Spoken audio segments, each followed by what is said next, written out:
Karibu tena ndugu mtazamaji wa TWM. Mimi naitwa CD Boy aka Kaplanoji. Na leo tuko maeneo ya D3 kuja kuwaona ndugu zetu ambao wana simanzi na majonzi ya kuachwa na kijana mwenzao ambaye alifariki siku ya jana. Ilikuwa ni asubuhi na alikutwa akiwa ananing'inia kwenye kitanzi. Ina maana kwamba amejinyonga. Sababu za kujinyonga hazijulikani. Tutakuwa tuna mawili matatu manne kuzungumza nao katika siku ya leo kuhusiana na kile ambacho kimakuta. Hivyo endelea kuwa nasi upate kujua mengi zaidi. Kaka, habari yako? Salama. Mzima kabisa.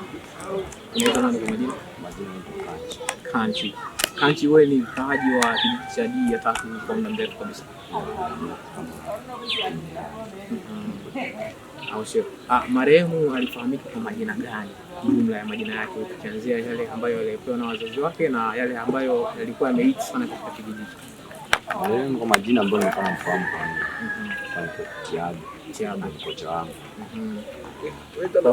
Majina ya nyumbani kwao? Majina ya nyumbani kwao kama Luondo ila mengine siyafahamu. Ila kwa jina ambayo amefahamu, yani amevuma sana Tiago. Nzuri sana. Na kwa sababu ni kocha wako, tungependelea kwanza tukianzia hapo kwenye ukocha, ungetuambia kwamba maisha yake ya ukocha yalikuwa ya namna gani kwenye swala la soka? Kwanza alikuwa ni mchezaji. Alikuwa anacheza kwenye timu ya D3 akaja kustaafu. Kwa hiyo viongozi wakaona wampe timu akawa kocha. Akateuliwa. Akawa kocha D3. Ligi yake ya kwanza ndio ligi ambayo tuliangushwa, ilikuwa ni Figisu. Ndio kwa ligi yake ya kwanza kusimamia sisi. Tukaanguka. Bila tukaona tunashikana kwa mazoezi 1 2 3 hivi. Alikuwa ni mtu mzuri sana. Yaani ukikaa naye hapa hata kwenye kijio cha Ludo hapo, alikuwa ni mtu simple. Alikuwa anaje kusema na watu vibaya, kana watu vibaya, hapana. Yaani alikuwa ni mtu simple kabisa. Yaani hawezi ukamfikiria kwamba kwanza mimi mwenyewe nilishtuka kusikia hizo taarifa kwamba amefariki.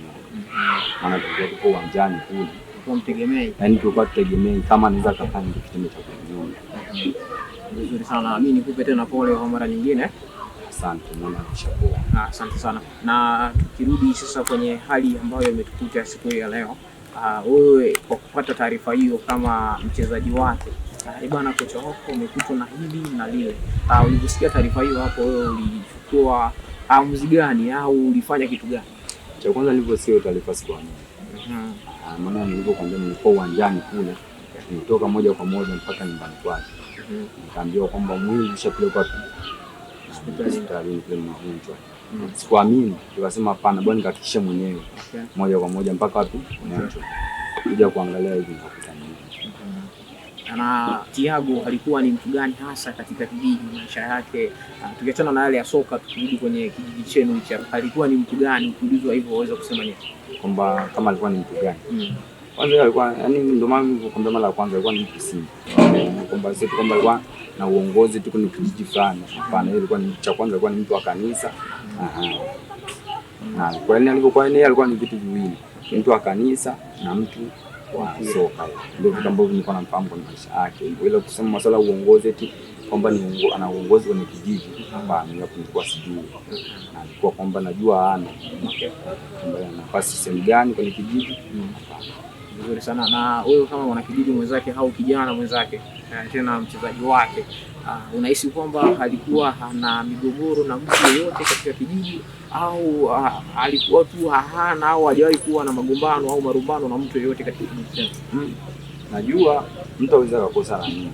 Ile migogoro yote tunafanya kama mtu kwamba kama sana mimi hapa naweza kuwa na mgogoro na mtu fulani ila hakuna mtu anaweza kujua. Kwa mimi sikujua kama alikuwa na mgogoro na mtu fulani. Ila mimi kitu ambacho kilikuja kunishangaza ni vile kusikia kwamba alijinyonga. Na mpaka hivi mimi sijajua alijinyonga kisa nini. Hujajua? Sijajua. Na mpaka sasa marehemu alikuwa maisha yake ya ndoa, alioa wanawake wangapi na amewaacha watoto wangapi? Kwa marehemu mimi najua alioa mwanamke mmoja, ndio najua. Na watoto wangapi? Watoto 3. Ndio tena wako hapo. Ndio kwa maisha marehemu najua hiyo. Ndio unayojua. Ndio kama eti ana wake wangapi nini? Alikuwa na mke mmoja. Vizuri sana. Na ratiba za mazishi zikoje kama hizi ambazo familia bado hajapewa chochote? maana kwa sababu wanasema sijajua kule kama polisi washamaliza kufanya utafiti wao. Na mpaka sasa polisi bado wanafanya mchakato wao. Wao polisi wakimaliza, sisi tuko hapa kama wana familia, tuko hapa kama rafiki zake, tuko kama wachezaji ni kocha wetu. Kwa hiyo taarifa ambayo tutapewa tutaenda moja kwa moja kule Montreal kwa sababu ya kuchukua. Mpaka sasa mwili bado uko Montreal. Sana bana, mimi niseme nimshukuru sana kwa maneno yako na pole tena pia. Mungu awajaze nguvu na ili mpate kulia msiba wenu vizuri. Unajua msipokuwa na nguvu pia hata kulia mwezi kabisa. Hivyo Mungu awajalie nguvu ili msiba upate kwenda kama vile ambavyo Mungu amepangilia. Akijeuka upande wangu wa mkono wa kushoto kwa msiba wangu mwingine ametambulisha kwa majina pia kaka yako mzima kwa majina ya Haruna mkaaji wa Tatu kwa muda gani? Muda sasa hivi kwa Tatu. Na ukiambia kwamba umdefine na marehemu ambaye alituacha, ungesema kwamba alikuwa ni mtu gani? Mcheshi sana. Okay. Kwa hiyo unahisi kwamba mpaka amefikia kufanya kitu kama hichi hapa, inawezekana kuna kitu ambacho labda hakikuwa sawa kwa upande wake, labda alikuwa amezuzana na watu au mgogoro sehemu, vitu kama hivyo. Kusema kwamba kazi ya Mungu ina makosa na huenda ikawa hivyo, lakini sisi binadamu hatujui kabisa. Lakini tu tutangulize tu kwamba Mungu amechukua kiumbe chake, hatuna budi. Japokuwa tumebaki na majonzi, ila basi kazi ya Mungu ina makosa. Na ulipopata taarifa za kwamba Thiago bana ametuacha na ameiaga dunia kabisa, taarifa hizo zilipokufikia wewe ulifanya kitu gani au ulichukua uamuzi gani? Mimi sina uamuzi kwa sababu kwanza niliumia, kwa kuwa yeye ni kocha wetu. Kama kocha wetu tulikutania sisi tunatengeneza uwanja kule, tukasikia kwamba kocha wetu kule amejinyonga. Ndio sisi tuliumia sana. Tuliposikia hizo taarifa tukaenda mbio hospitalini kule, tukahakiki ni kweli amejinyonga. Haina budi tukubaliana na hivyo kwa kuwa Mungu ameamua ya kwake. Okay.